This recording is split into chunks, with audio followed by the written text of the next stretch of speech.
What's up guys, it's Grant. Today I'm going to be showing you guys how to do a cool slap trick with the bow. Baby, hit it.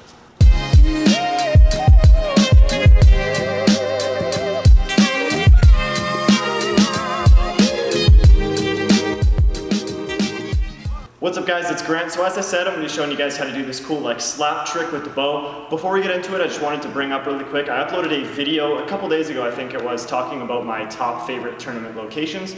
If you guys haven't seen that already, it's going to pop up at the top of the screen, I guess as a little card that sticks out from the side. And make sure you guys let me know which tournament locations have been your favorite. If you haven't been able to go to tournaments yet, then just let me know what places you think it would be cool to go to tournaments to. That's just something I'm interested in and something I talked about in that video, so you guys can go check that out.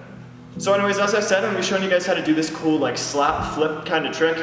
From what I know, there's not really a name to it, so that's why obviously I don't really have a name for it today. But it's a cool move that I'm going to be showing you guys how to do. I used to have this in my kata, but I took it out probably a couple of years ago. But again, still, it's a cool move to do, so that's what I'm going to be showing you guys how to do today. So essentially, the start of the move is basically we're going to have the bow in our right hand. I like to go a little bit below where my grip is, because I want most of my bow to be on this side or on the top. And basically, I'm going to bring that right hand behind the back all the way to here.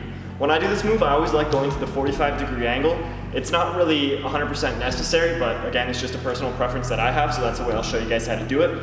But again, my right hand is back here. I'm stretching it out really far, so it's basically almost in front of my body when I turn to the 45-degree angle. So all I'm gonna do from here is I'm gonna roll the bow up, and it's not gonna go enough that it's all the way behind my back. It's gonna stay here, but it's actually gonna start to slide out because you're not hitting it yet. So when it starts to slide out, it's gonna get to about here, right? And it's basically coming off of your shoulder. And when it gets to that point, you basically just whack it. You can do it in different ways. Some people do it with their palm, with the back of their hand. It really doesn't matter. It's essentially the same move. And you're gonna hit it, and by doing that, it flips the bow this way, 180 degrees, and you can catch it with, usually I catch it with my right hand, and then I go into something else after that. You can really catch it anywhere you want, and I was showing you guys a cool way to do this right at the end too. But essentially, like I said, starting from here, it rolls up your body, and you want to throw it so it lands in between, I guess, your neck and the end of your shoulder, right? So that it stays on your shoulder and doesn't roll off. And you want to roll it so it starts to go up here, slides off your arm, and as it gets to about here, then you'd hit it and it would flip down here. So if I do it kind of like half speed, this is what it would look like. So you can do anything to get into this, whatever you want to do, but usually you would start to learn it from this position unless you need to get that swing to get the bow to go up. But I'll just start from like about here. So I go up, it slides out, and then you slap and you flip and you catch. So again, one more time explaining it. So I go all the way around to here, I'm facing that 45-degree angle, and then I'm gonna roll the bow up, almost completely vertical, obviously not into your face, it's obviously gonna hurt. And but again, almost completely vertical, so it goes right next to your ear basically, gets up to here, slides out, slapping it, and then catching it once it spins that 180 degrees. And make sure you get your hand out of the way after you hit it, obviously, so it doesn't hit your hand, and then you can catch it afterwards with that same hand.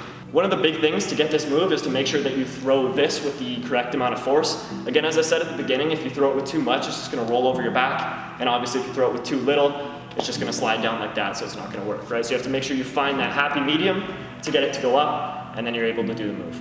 So really quick, I'll show you guys another way you can actually catch this. If you're finding it really easy or you already know how to do this move, this is kind of an extra thing you can try. So rather than catching it in a regular spot where I would go something like this, rather than catching it here, turn around to your side and use your left hand and reach behind your back and try to catch it with your left hand behind the back rather than in front of you with the right hand. So again, if I do this one kind of slower, the advanced version, I would go right to here, slap the bow, and it would land behind my back. So that's kind of like just an extra thing if you want to try it. It's fun to do in my opinion, so it's just an extra. So one more time, showing you guys this move fast. I'm just going to do a figure eight to start it off just to make it a little bit faster. And that's it. So that's basically it, guys. Hopefully I explained it well enough, and hopefully you enjoyed. And that's basically it. I'll see you guys next Tuesday.